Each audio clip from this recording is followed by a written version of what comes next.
Oh man, it was definitely an honor guarding Timmy. Him and I went back to college. Not necessarily learning the hard way, but yeah, I got called in the principal's office before. I was on the phone with myself, David Stern. It was the owner of the team. Great games. Great. Both of them were great games. And if y'all noticed, them shits wasn't no 154 to 140 in regulation. It wasn't none of that shit.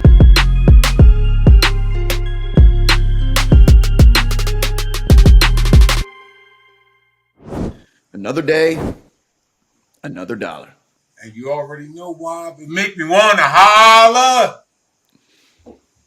Finals make me want to holla.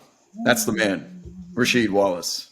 I'm Rob Perez, Worldwide Wob. Another edition of That's What Sheed Said. Much to discuss in the midst of the NBA Finals. We are filming this the day after the Miami Heat have, honestly, shockingly, tied the series in Denver at 1. If we go back to Miami, that is the Nuggets' first loss when Nikola Jokic is in the lineup, their first home loss since March 12th. It is now June 5th. Think about all those games that have been played. Again, the caveat there is Nikola Jokic in the lineup, March 12th against the Brooklyn Nets at home. The last time Denver Nuggets had lost on that floor until last night. And it is in one of the most Heat ways, Miami Heat culture ways possible. We'll be discussing that and more throughout in perpetuity of this show. But we like to lead off every program with a segment that we call A Moment in Time. This is where I take Rasheed back. I've gotten him the past couple of weeks here. Some are obvious, some are not. But I've given away the answers because as we have gone throughout the playoffs, I've been picking particular Sheed moments from respective series of when he participated in them, whether it was with the Blazers or the Pistons. So without further ado, today's date is June 21st, 2005. All right, that's for sure the finals. Yep. Which, let's see if you can get. Yes. Can you get even more specific? It's got to be saying. So you said, what's the date again? June what? June 21st. So it's late. 21st. So we're probably talking game 6 or 7. There we go. We are back on track, as you have correctly guessed that this is game 6 of the 2005 finals. We're in San Antonio. I believe Al Michaels on the call, ABC here, and we've got a highlight package in HD of game 6 in which Detroit wins this one to force game 7. Ultimately, you do fall a little bit short in a couple of days, but in this game, and I picked this one in particular, Sheed, because we have spent a lot of time discussing guarding Shaq from when you had to see him in LA and then even the Miami version on Detroit. But it hit me that we never have gotten to Tim Duncan. And this particular game, you get into some foul trouble. You catch 5 fouls. Now, only 22 minutes played. So you're only out there half the time. But you and him are going back and forth. There's a YouTube video with about 6 minutes of highlights between the two of you guys here. I just want to hear from you what it was like to guard who is maybe even more than arguably, but a consensus best power forward of all time in the middle of his prime. Oh man, it was definitely an honor guarding Timmy. Excuse me. Him and I went back to college. You know, he went to Wake Forest. My sophomore year was his freshman year, and we had some good battles back then. But he had Randolph Childress. He was a monster in school. Of course, he was the man. And then when Tim Duncan came along, nobody really knew who he was because on that high school scene, at least nobody heard of him like, oh, Tim Duncan, number one big man in the country, blah, blah, blah. You know, he didn't come in with the hype. He came in just exactly what his nickname is to me, big fundamentals. You know, he's not athletic as far as he's not going to give you 360 windmill. He's not going to give you backwards dunk or go between the legs, hit the East Bay Funk dunk. He ain't going to do none of that shit, but he going to dunk that shit one hand or dunk that shit two hand forward. He's fundamental, and I think that's one of the things that made him a great player is the fact he didn't step outside his game. kept everything simple. And I think the other thing that really helped Tim Duncan blossom, in my opinion, was the fact that he spent his whole career with that one team. People don't understand, like, that plays a huge part in your career. Playing with one team for your whole career, like he did it, Kobe did it, and it's very, very few that do it and prosper the way that they did. So, that also is a big shout out to the San Antonio Spurs organization. Of course, the mastermind, the crazy scientist behind it was Larry Brown's homie, Greg Popovich, who you have to definitely say he's arguably one of the greatest coaches to coach in the league. But going up against Tim Duncan, man, it was always, like, all right, here it is. We got to put our nuts on the table right here. Him against me, mano a mano. So I'd always stepped up to that challenge. It was always with him and KG when, my years and C Webb with my years when I played in the league. But Tim Duncan, man, yeah, I would have to agree. He's definitely one of the arguably the best power forwards. It depends on what people like. But, yeah, the guy, he's a smart basketball player, high IQ, because, again, with him not being that athletic, it's other things that you have to do better to make up for that. I'm fascinated as you tell the story of aligning years with Tim Duncan. I'm watching some of the gameplay. This is in 2005, so it's 18 years ago. And the score was 32-29. I think the timestamp in this highlight package was the beginning of the second quarter. And you step out beyond the three-point line. And we take that for granted in today's game. Someone of your size and playing a 5 or a 4 can just step out from beyond the 3 and knock it down and make the defense pay, right? That's an expectation. It's a prerequisite to being an NBA player in the year 2023. But I'm watching Tim Duncan have to scramble from inside the free throw line and use foot speed to get out and close you down. And it's just bucket after bucket with you stretching the floor, man. And this is the common denominator in almost every single highlight package that we watch. Well, you're also going to the rim right there, which is nice and challenging, an all defensive player. But your ability to stretch the floor against Tim Duncan and just try and stretch this patent elite defense. I mean, what do you do? The highlight you just watched right there, you've got your hands up. He's drop stepping you. He's jumping into you and he's throwing some shit off the backboard and it just goes in. Like, it's got to be frustrating as hell that you do everything within your power, and sometimes it's not enough. And maybe is that just the definition of a great player? Oh, definitely. I mean, we in basketball we call it great defense, better offense. When you have a guy like, look, I challenged it right there. Of course, again, I was in foul trouble and he knew that, but I still challenged it, jumped straight up, and of course, like you said, he made a great shot. Good defense, better offense. But like I said, he's a smart player, man. He always was a team player as well. Now, as far as his whole persona in the locker room, I'm not sure. I only could talk about when we're on the court. To me, he was like a ninja. He was like that quiet assassin. I would say him and Antonio McDyess. They are two of the most quietest guys that I know that gets buckets. Ain't no real shit talking coming from either one of them. They just going to go out there and get buckets. So, ultimately, you ended up winning that game. You hit a couple big shots there down the stretch. You're in foul trouble because you are the primary assignment against Tim Duncan in his prime. Just trying to put a bow on this. It's yeah. I see you. Great matchups.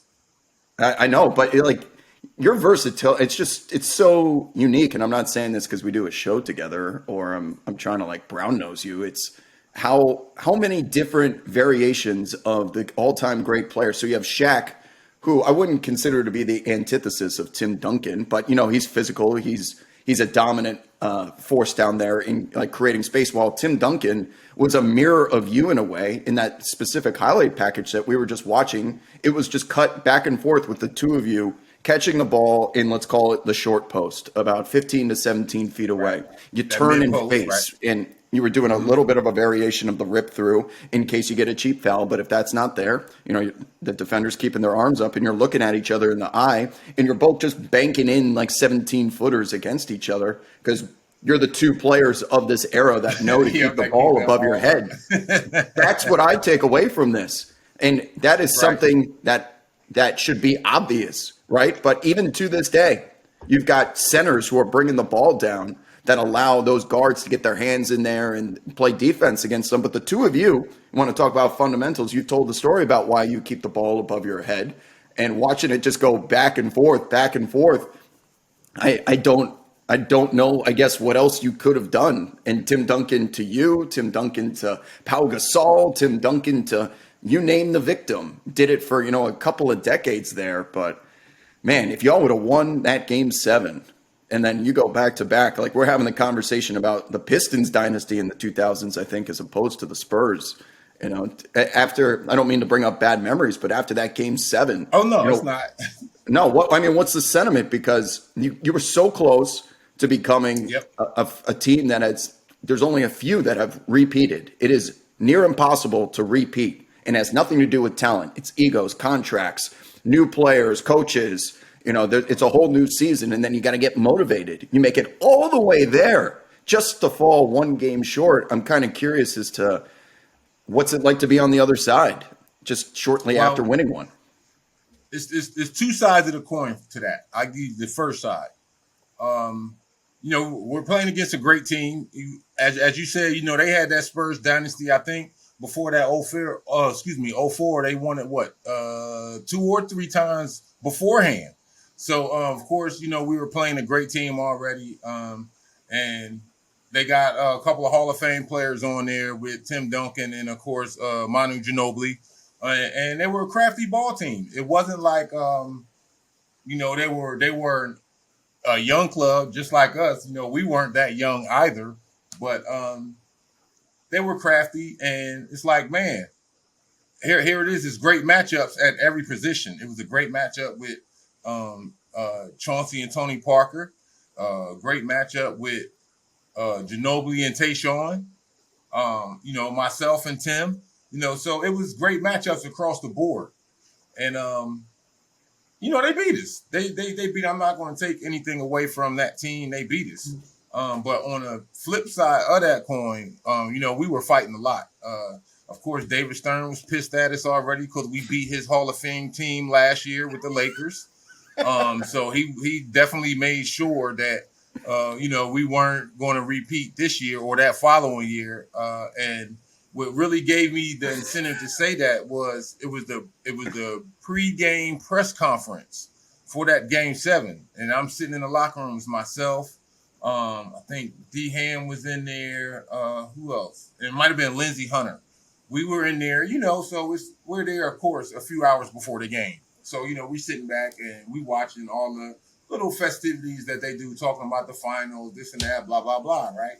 So he comes on, and every time it's a question asked about the Spurs or this or that, he always called it his team of United Nations, right? That was always his phrase. My team, United Nations, is this and that, da da da da da, right? So we all know he wanted to get basketball over there to Europe and China, this and that. Okay, cool. And for the first time ever, and they even now, I want to see if the NBA will do it now. If Denver wins, the first time ever that during the introductions, they had every flag from where all of their guys were from. Like, so they would come out and go, oh, Tony Parker. And then, he would come out, and where he was standing, he had the French flag. Yeah. And then, Tim Duncan had, the Caribbean flag, and this guy had this flag. And we sitting there like, damn, like, yo, is anybody else seeing this? Like, this shit is really, he really putting this out here in our faces like that. Like, yo, we know what it is. And then, he had the good old boys out there, but we still gave him a hell of a run, though, man. It was a great game, and I just want to say that I was glad to be involved in a lot of great games throughout my NBA career. Some of them I won, some of them I lost, but either way, the way I look at it, I'm not bitter about no losses. I'm not bitter about or too over exaggerated about any wins, but I would have to say I had a pretty good career, and I loved it, man. I loved it. I'm really happy that you ended up getting at least one ring, because between this game 7, those series against Shaq and the Lakers, where, on paper and the eye test would prove that Right. the Lakers were probably the better team, even though you may have believed Across the otherwise. board. Yeah. Otherwise, at the time, you're believing in yourself and you're saying, we got this. Like they got Kobe Shaq, we'll figure it out. And then as even in the late part of your career with Boston against Powell and Kobe again, falling short a couple of times. You got one that you are able to get over the mountaintop. And as a result, it gives you perspective on your losses, which I think is really important because Lord knows what conversation we'd be having now if in 2004, you guys didn't pull it off. I don't know, but that's not the thing because you're a champion and no one can ever take that away from you. So let's use this now to transition to current day. And as opposed to me, I have certain things that I want to ask you about, but let's change it up for this particular episode. It's the finals is now tied 1-1. Are you seeing the flag intros in the United Nations? I just more so want what are your takeaways from the first two games in Denver of the 2023 finals? Great games. Both of them were great games. I would have to say, in my opinion, exciting. I'm a defensive guy. I like defense. And if y'all notice, them shits wasn't no 154 to 140 in regulation. It wasn't none of that shit. No. Guys, now these possessions, now everybody's still getting up and down, but these possessions are slowing down. Cats are taking care of this ball more because they know that's how you win in the playoffs. You got to take care of the ball. You could shoot fucking horrendous, but if you take care of that ball, 9 times out of 10, you're going to get that W, especially if you're playing defense. And with both teams, you're seeing great runs. Game one, Denver came out, of course, punched them right in the mouth. But Miami, they still tried to bob and weave and fight a little bit, but just fell up short. It was like, for them, it was every shot became the big shot. Like, damn, I got to hit this shot. And point, I got to hit this shot, point. But game two, they came out focused, ready, and made it a hell of a game. Jumped out to a good lead, and what happened? Denver came storming back. You had your Jokic. In that third quarter, man, I'm gonna have to say, I'm gonna have to admit, y'all, in that third quarter, I thought they was about to run away with that. Mm-hmm. I thought Denver, because they went on something like a 20 or 20 something to 2 run, something like that. Both teams were up by at one point near 15 points. Let's just call it round number. Yeah. Miami had the first quarter. If you look at the game trends graph, Miami surges out in front. Then Denver gets their own 15-point lead. The graph dips, and they have it in the third quarter. But as soon as the fourth starts, then Miami retakes the lead. So it was counterpunch after counterpunch in game two specifically. Now, you brought up two things. First of all, on our last episode, we discussed pace and how Denver and Miami are thriving in the half court because they value the basketball. That was our convo. And last night's pace of 86.5, I think is what it ultimately came out to, is one of the slowest numbers in terms of pace. That is number of possessions per game, pretty much in layman's terms. It was one of the slowest games played by both sides, and both sides thrive and love to be in the half court. That's slow even for them. And in the first half of game one, there were 0 combined fast break points. In game one, the Miami Heat set an NBA record low for free throws attempted in a single game, too. So they also weren't getting to the rim. And there's nuance to this conversation, of course, but that just suggests to me that the two defenses are living up to their hype and how they have gotten to this point. But there's a comma, but, ... leads me into what transpired in game two, which was an unidentifiable, uncharacteristic defensive effort, both defense and effort, by the Denver Nuggets. You have Michael Malone in the post-game press conference going off, which he has done in the past, and his players respond to it well. He's a guy from Queens. He says, what his heart tells him to. And he's like, we were fucking pathetic. Like, that effort wouldn't have passed the regular season, let alone the playoffs or the finals. That effort was unacceptable by our guys, and we didn't live up to the challenge. That sentiment was reiterated shortly after that by Jeff Green, who said, that's on us. We didn't show up to play tonight. with that. Didn't match their type of energy, and as a result, we ended up blowing the lead. However, so there's the effort, and then there's the defense. Now let me talk about the defense, because I counted 5 times, whether it was a delayed screen action, a pin down screen, a pick and roll, pick and pop, or pick and slip, in which the Denver Nuggets either, I mean, layman's term, they just fucked up. So they either both went with the ball, or they both went with the roller or the slipper to the perimeter, and the guy with the ball was just able to step into a wide open shot. Then in that fourth quarter, when Miami was coming back, Gabe Vincent is just standing over there taking practice gym threes because Christian Brown is following Jeff Green on the ball as Gabe Vincent is coming off a screen, and then he's just standing over there wide open, and they knock it down because the Heat never miss those, ever. So I'm just like, what? This Nuggets team, it's fine to make an error or two. It's loud in the building. Their communication was off. They're looking at each other, starting to point fingers, and that is so uncharacteristic of them, and we take it for granted in how solid their defense has been up to this point, that it took a couple of nuclear superstar powerhouse efforts from Devin Booker and Kevin Durant to steal games against them, and ever since then, the Denver defense, Sheed, has just been completely locked in.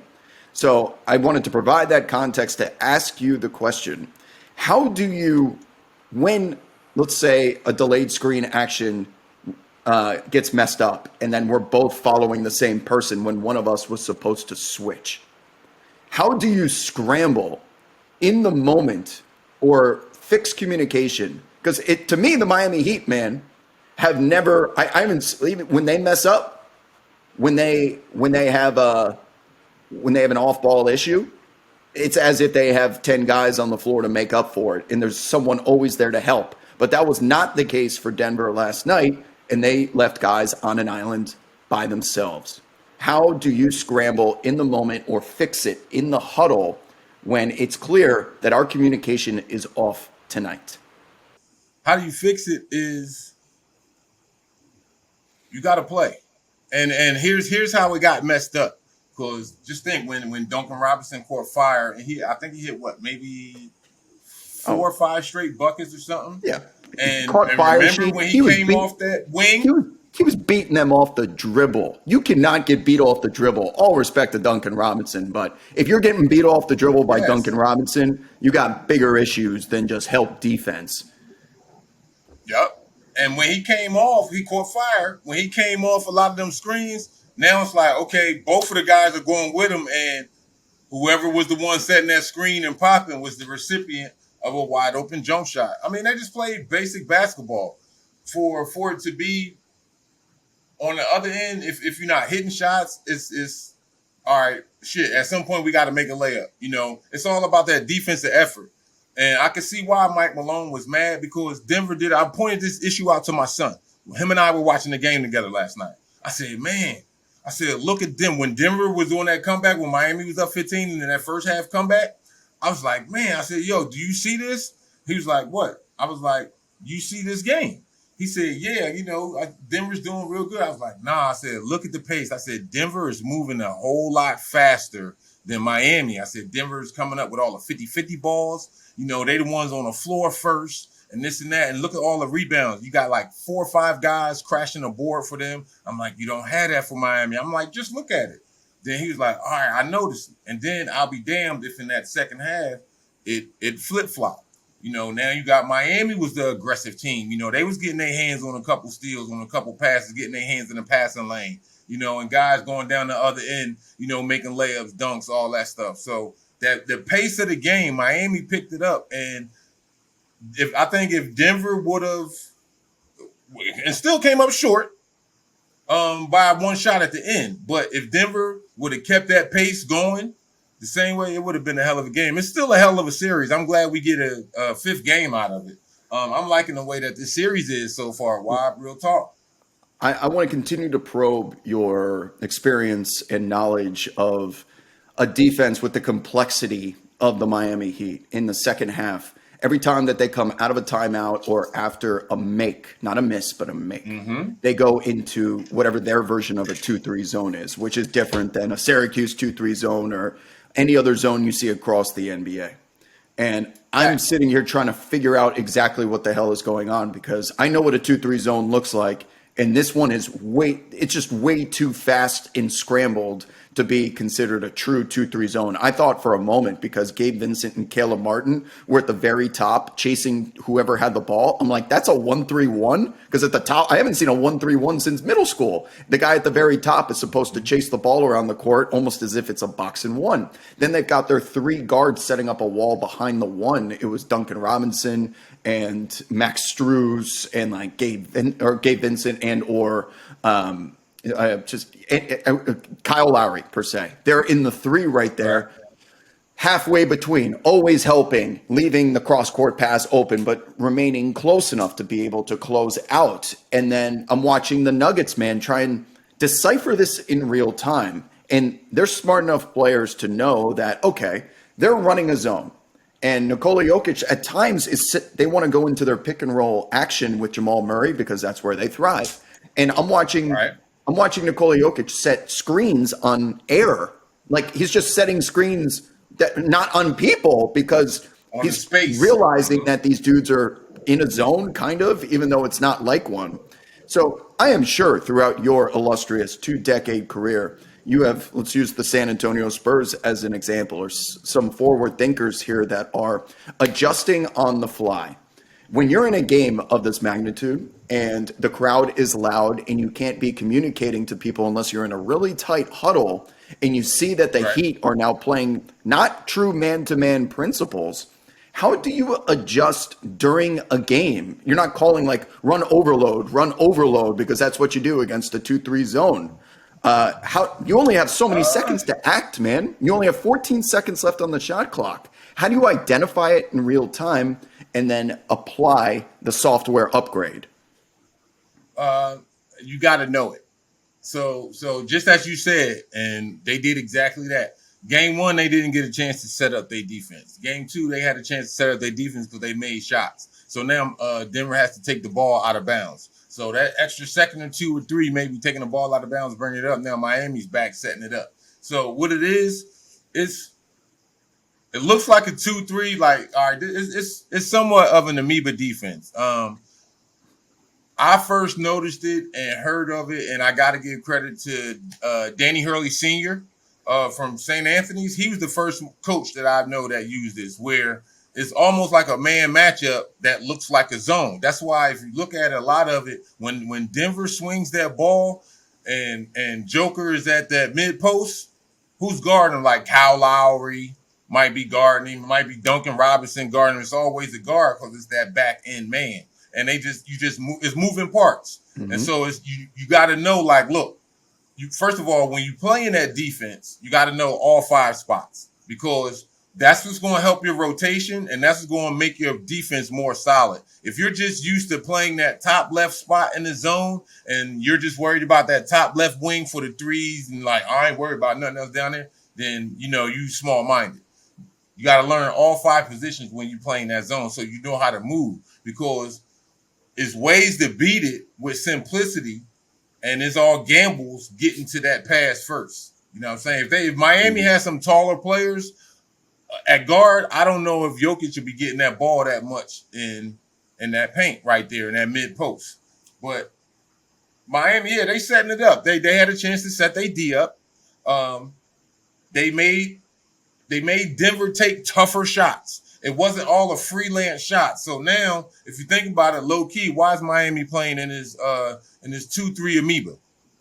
Because think about it, it's only one shooter for real on Denver,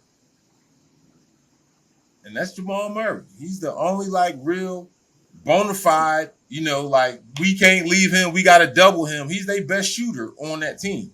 Now, I'm not saying that the other guys can't make threes. But he's their best shooter on that team. This is where all that analytic shit goes out the window that a lot of people like because now you got to go with how cats are feeling. So that's why Jamal Murray took that last shot. He was feeling it. He hit 2 out of his last 3 threes. They were coming back. So yeah, we all knew he was going to take it. We know Jokic wasn't going to take it. We knew Jamal Murray was going to take that step back. So with that whole thing being said, yeah, I'm gonna play this zone. They only got one shooter. So I'm gonna play this zone. All right, yeah. Jokic may tear us apart in the middle. He Right. may go ahead and hit some nice passes on some dimes to the wings, but I'll take that. Now it's just not an automatic where Jamal Murray feeling it and it's a heat check and he just coming down launching. Boom. Dribble, dribble. Getting his move. Dribble, dribble. Shot. No. We're gonna put somebody on him. Stay on him till he get that ball up. So you know more than anyone, the best place to beat a traditional zone is in the middle of the floor. If you can get the ball to the free throw line between the two of the 2-3, that opens up pretty much anything that you so please. And even if you don't make the shot, it's really difficult to rebound out of a 2-3 zone because you're not marking any man. You're just standing in space. Therefore, you got crashers that are being able to get to the rim unabated. So last night, I think the easy layup narrative is the Miami Heat turned Jokic into a scorer only because he finishes with 41 and 11. But Spoelstra in the postgame press conference was like, don't even dare bring that up. He was like shooting it down left and right, while some of the players were reinforcing that sentiment, saying, you know what, the guy's so damn good that if you can force him just to do one thing, maybe that by the transitive property will cancel out all of the great passing that he does. Yeah. But so I'm watching the Nuggets build this lead in the third quarter. I mean, that did not happen by accident. And they were able to get the ball to Nikola Jokic standing at the free throw line, and he would turn, face, dribble, and do his little put shot, or he'd get to the rim and throw some shit over his head. He's a great finisher, and it was working efficiently. But I think the Miami Heat's philosophy and mentality was, we are willing to allow that, because if we do, that means that Denver did not go into their traditional pick and roll action with Jamal Murray and Nikola Jokic, in which if they do, Jamal Murray starts to get really comfy really quickly. And when he gets comfy, then everything else opens up. So in a way, you were talking about the back of the 2-3 zone.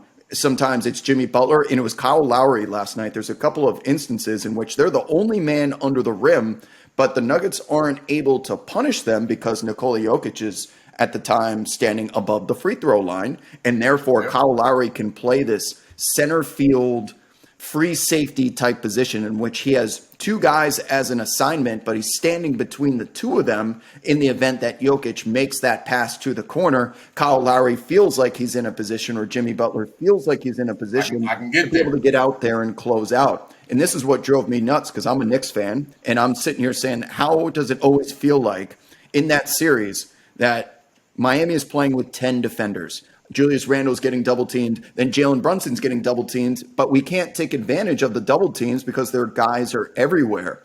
And I think it's almost as simple as Miami in this amoeba defense that Hurley was the first time that you saw it, was implementing it, has just such pristine spacing that all of their guys are never caught in a position 2 steps away from Michael Porter Jr. that allows him to get into his rhythm to make you pay. Right? If you leave KCP and Michael Porter Jr. open in the corners and you are 2 steps like shading to the wrong side, that 2 steps is enough for Michael Porter Jr. to get up an open look and make you pay. But the Heat are never in the wrong spot. So when they send the double teams to blitz Jokic, catching the ball at the free throw line, and I'm thinking of that famous gif of the hippo running through the Serengeti with all the lions clawing on top of him. The Heat were trying that shit last night to Jokic when he was coming down the paint. And usually he would kick it to the corner for an open look. That's why he finishes games with assists in the teens. And last night it only ends with 4. I don't think that was a coincidence. And it wasn't because Nikola Jokic was playing poorly. I'm going to give more credit to the Miami Heat defense for their timing in spacing, that they don't send double teams to Nikola Jokic too early or too late. And there was a timestamp sheet from game 1 that's gonna stay with me for the remainder of this series. This is the game that the Nuggets won. The Heat sent Haywood Highsmith to a double of Nikola Jokic when he had his back turned to the action. You couldn't have sent it at a better time. Jokic recognized it. He drop-stepped away from it and threw a fucking frozen rope to the corner where Aaron Gordon is setting a back screen for Bruce Brown, who drills the three. But that occurs because Nikola Jokic is able to identify that split second before the double team became an issue.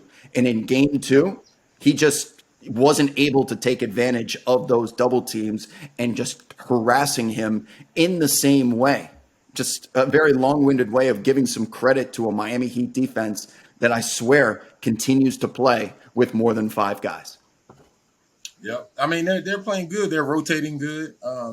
And then, as you were saying, with the whole move of Jokic in the post, 9 times out of 10, when you're that post player, when you're that man, you know where that double is going to come from. It's the same as football when you got that A slot, B slot, or C slot for that running back and for them linebackers. You got the same thing in basketball. So if I got the ball on the left post, then right there on the left elbow, that's the A slot. Then, because that's the defender who's guarding the man that's at the top of the key. Then you got that B slot, which is the defender who's guarding the man at the opposing wing. Then you have, of course, that C slot where he's coming from the baseline. Now, if he's coming from the baseline, you talk it out with your guy who's defending. Like, look, I'm coming from the baseline side, or I'm coming from that hard middle side. Either way, you have to talk it out. But 9 times out of 10, you come from the A slot or B slot. I already know that double coming. So all I got to do, all right, I'm going to come in here. I'm going to test it. I'm going to see how far I can go before you send that double. So when you send that double, all right, you coming from the B, that man coming right behind you. If he an athlete, I'm throwing it to the rim. You coming from the A, shit, I'm hitting that guard out top for the 3 or, the swing. So it's basic basketball. So Miami just switched it up. You didn't know who was coming. You didn't know who was going to be on Jokic. All of them are fighting. I think even Kyle Lowry might got a defensive foul from, pushing in and really trying to ram into Jokic just to let his presence be known. So you always going to have somebody that's on him. Always have somebody that's right there with him doing the same thing. So now it's like, shit, other guys got to make shots. As you said, KCP, yeah, he can hit some. That's my guy. He's more of a defender to me than an offensive threat.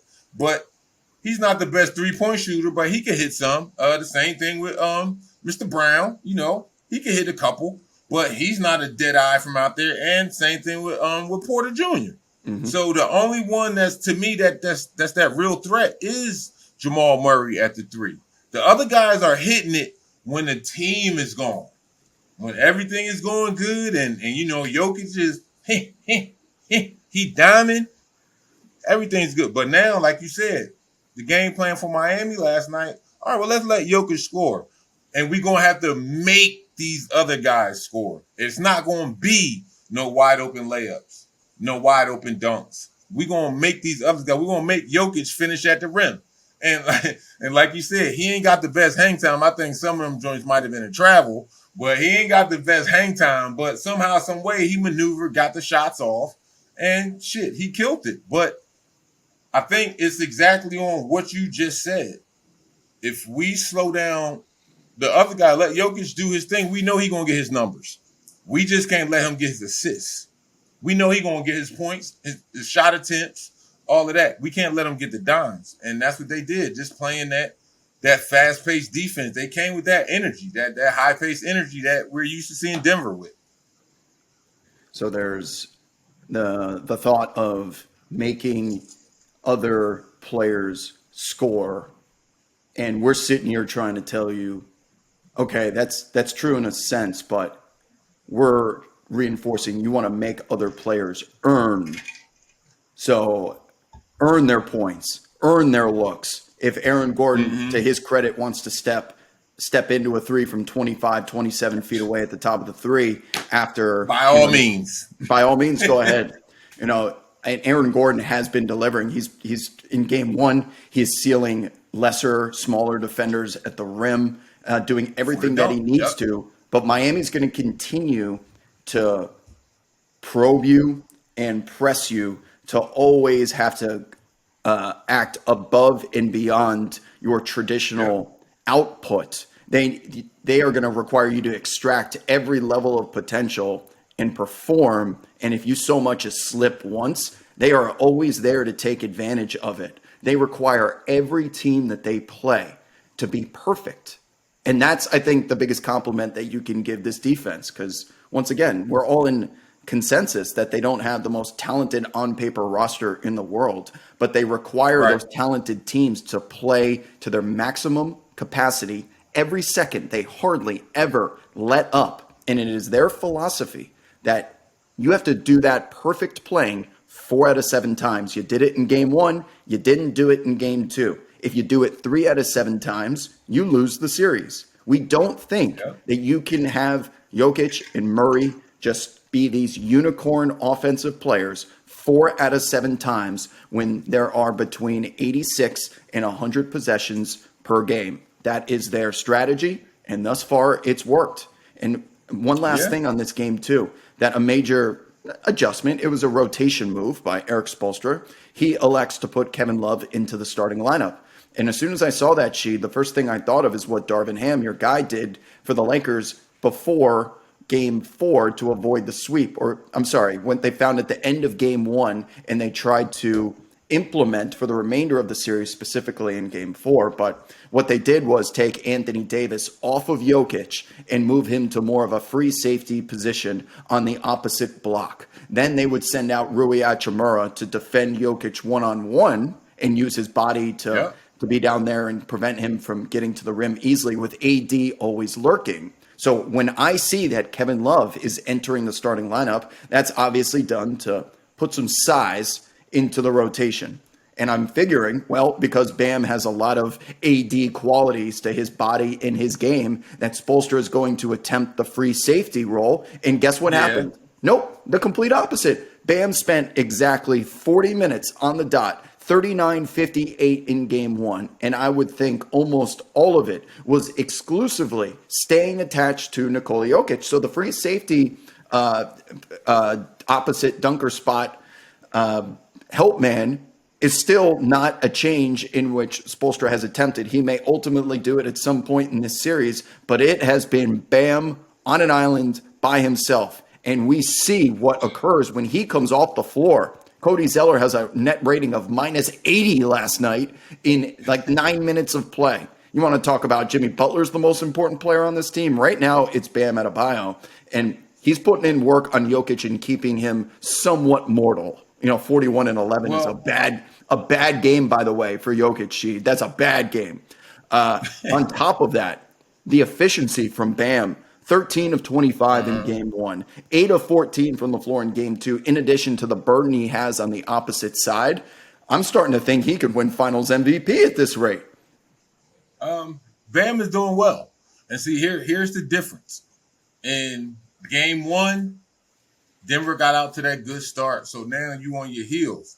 Jokic is on fire. So now it's like, shit, I'm on my heels. Everything I gotta make the perfect defensive play damn near every time to try to slow them down. So here's what he did. Bam combated Jokic offense with making him play defense. So now if you look at it, Bam was a little bit more active in a lot of pick and rolls. He was running the floor just a little bit more, coming down. All right, I'm secondary break, coming down, hitting that man on the wing, or maybe even at the top, coming into that pick and roll, boom, slipping out. He hit me if that corner man come like they do, because Aaron Gordon came when Bam laid him with the left. Aaron Gordon came from that corner. Well, Bam could have just as easy whipped that to that corner man who was wide open, whoever it might have been. But Bam is making him play defense, and that's the one thing that we all know that's Joker's weakness.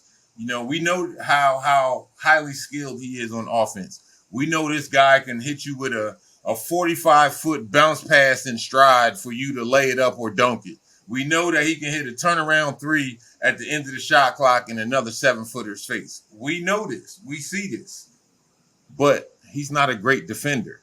For him to be, 7'1", 7'2", whatever his height is, he's not a great shot blocker. You know what I'm saying? Now, you don't have to be a jumper or athletic to be a good shot blocker. It's all about timing. So Bam made him play defense because all Jokic going to do is reach every time. If you look at it going back to the last few series, even with AD, the few times that AD caught the ball in the post, what did Jokic do? Jokic reaching, fouling. Sometimes they called it, sometimes they didn't. He's not the best defender, but we all know that he's a star on offense. So Bam made him play defense. And now making me play defense, either one, I might get in foul trouble, so now I'm not in the rhythm of the game. I gotta sit down. Or boom, back down the other end, I might say fuck the play and just go dolo. If I go dolo, then now, Murray's not getting a shot, or KCP's not getting a shot, or somebody like that if he's taking that matchup, personally like that. But I mean, I tip my hat to Bam. As I said, he ran the floor and he just played team ball. He went to the rim hard because he know they ain't got no shot blockers. If the tallest dude is out there on the floor guarding me 25 feet away from the basket, and all I got to do is set this good pick, and then my man just gonna drop. Yo, I'm gonna go to the hole because it's a guard that's there. And man, I'm Bam 6'9". Yo, let me go ahead and put this thing all day, every time. And one way or another, guess what's gonna happen? Denver's got to make adjustments. 39 shot attempts for Bam in 2 games. That is almost an average of 20 shot attempts per game. And if he's being not exclusively guarded by Nikola Jokic, but I'm going to imagine a majority of them were with him as the primary defender before the possession started, that's a lot of usage that Jokic is being put into action with. That probably the 10th. I got to make you do something. He got to, though, Wob. I got to make you do something on both ends. And I don't want to say that him being put into so many defensive actions is affecting his offense, because he's still putting up tremendous efforts and big-time box scores. But because he is so damn elite, that if we can just get him, just chip away at that armor just a little bit in the fourth quarter, the jab to the chin boxing analogy, those jabs take effect in the championship rounds. And as a result, Jokic was not there to close the door last night in a close game. And the Miami Heat just want to play close games. They thrive off of toxicity. They thrive off of chaos and other teams being tight. And they got their wish last night. So this series has gone from me kind of thinking, I'm going to give Miami a game or two out of respect. May ultimately be the case, and we watch this episode back when the series ends and Denver closes it out in 5 or 6 games. We'd be like, maybe that was just an outlier game. But for now, we can only respond and act with the sample size that we've been given. And for now, the Miami Heat defense found a way to infiltrate what was perceived to be a flawless Denver Nuggets war machine. On that note, one other little piece of news that I wanted to get your take on from a different angle, that we all know there's a looming Ja Morant suspension, which we've discussed here many times, but we're waiting or Adam Silver's waiting until after the finals to drop the news, because he doesn't want the fallout to be a distraction from the finals product. I'm more curious, Sheed, did you ever get called into the principal's office by David Stern or a front office executive for some shit that you did?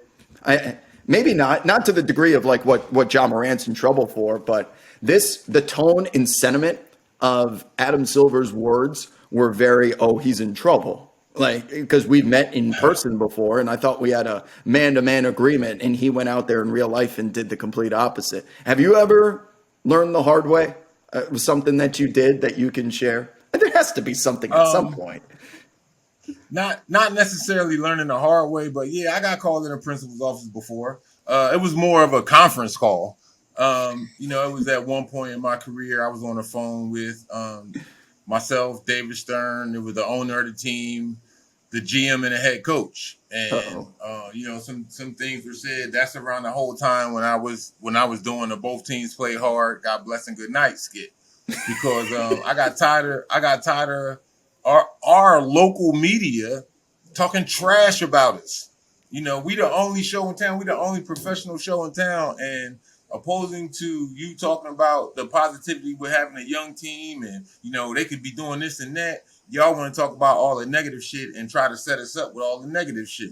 Like, nah. So I would have to say that's the only time that I really had any type of run-ins or got called to the principal's office in my career. Are Because you other than that, it was like they knew how I was, and I already knew how they was. I knew y'all gonna find me for the slightest little thing without. They would find you before they find out what happened. Like, where the fuck they do that shit at? And then got the nerve to turn around and don't tell you where your fines go. Oh, it goes to a charity. What charities? Y'all getting millions and millions of dollars each year in fines, but y'all don't never say where it goes. It goes to a charity. I think it might be the pocketable charity, in my opinion. Always been. Always been. Can I ask the results of that phone call? Was it just hey Sheed, stop chirping in public, tone it down a little bit? Is how I imagine it went. Nah, And what was your response? nah. It was he said some things to the owner, and they went back and forth a little bit, and it was pretty much it. I mean, after that, I still kept getting fined no matter what I said. It was like, look, I'm like shit. So I started giving out or having a blank check to the just sitting in my locker for the end of the year. Because no matter what I said, if I said something, I get fined. If I didn't say nothing, I get fined. So I'm Tough like, life, man. man. Oh, Why it had to be you? Why you?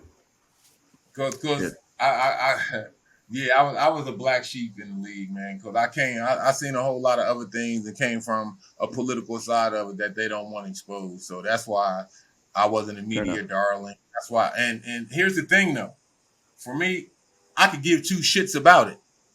Like I could give two shits about making a Hall of Fame. I'm already in the Hall of Fame. When I won with the Pistons. So I'm already in the Hall of Fame. So I can give two shits about making a Hall of Fame. It was more important for me to make the Philadelphia Hall of Fame with the sports writers and the Black Philadelphia Hall of Fame with the athletes. So that was more important to me because that was my people. They saw me grow up. That NBA shit, no, that's just to try to brag on with them. No, I don't care about that. Never did. I don't give two shits about no All-Star games, all that. So I was the black sheep. Yeah. That made it look better for KG and Tim Duncan. Every team needs a black sheep, though, to get there. You don't get there with all goody two shoes and suit and ties. Someone's got to be doing the dirty work. That's you, my friend, with the talent to Fact. back it up. So the unique career of Rasheed Wallace takes another. Every time we do the show, I learn something new about you, and that's what I enjoy about doing it the most. So before we go and we let the audience go on its way, we like to end our episodes with a segment called "Respect the Game." This is where Rasheed brings up a player or a coach, or someone involved with the game that was from a previous time, and the new age fan may not have the full education of said player's reputation. So, without further ado, I will ask you, who is today's subject of Respect the Game? So we're going to keep it here with the NBA Finals with the two teams, with Denver and Miami. So today's Respect the Game player is Alex English Oh, okay. of the Denver Nuggets. So um, he was drafted by the Milwaukee Bucks. He was the 23rd pick overall in the second round, drafted by the Milwaukee Bucks. He was one of the most prolific scorers to play in the NBA. And hence the term, a lot of our fans out there play ball. I know y'all heard the term instant offense, just add water. That's Alex. That's Alex English right there. Just instant offense, just add water. Um, Won the scoring championship in '83. He's an 8-time NBA All-Star, Hmm. and now is enjoying life as a retired player. But just seeing him around, I remember watching him when I was growing up, watching my Sixers play, and he was always coming into town and killing us. Like he was killing Doc. And I'm like, damn, why can't we stop this guy? So as I got older to understand basketball more and, doing my history and homework on it, I saw why. The way that he got open, it was everything before the shot. The way that he got open, the way he was moving. I think Reggie Miller might have patterned some of his game after Alex English, the way he was coming off of screens and was always in constant movement and knocking it down. Hey, that's one dude for sure you couldn't leave open, yo. But unfortunately, he never did win an NBA championship. But man, he's heavily respected in this game of the NBA. Let me tell you that for sure.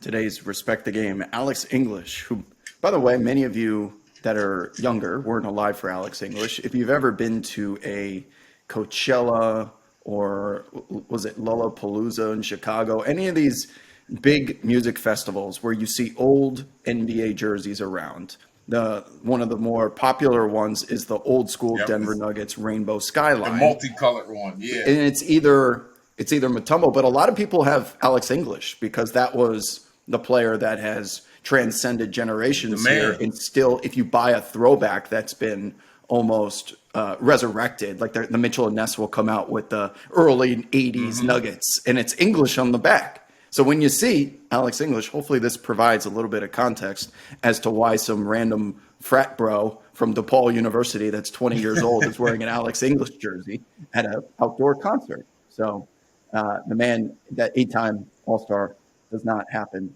by accident, and certainly a legend Facts. there at the beginning of the Denver Nuggets franchise. But with that said, this is a good place to say goodbye to our audience. We will be back next week, same time, same place, with hopefully a couple more games to discuss, either 2 or 3, depending on the schedule. Maybe we'll have a completely different mindset. It's always fun to watch these back and see how they age, whether it's like fine Yes. wine or if it's like milk or somewhere in between. That's why we do it. Got to put yourself out And there. shit. So We four, know we at least got a fifth game. So correct. So there will be no sweep, and now we have a series. Many thought this might be a blowout, just like the Boston Miami.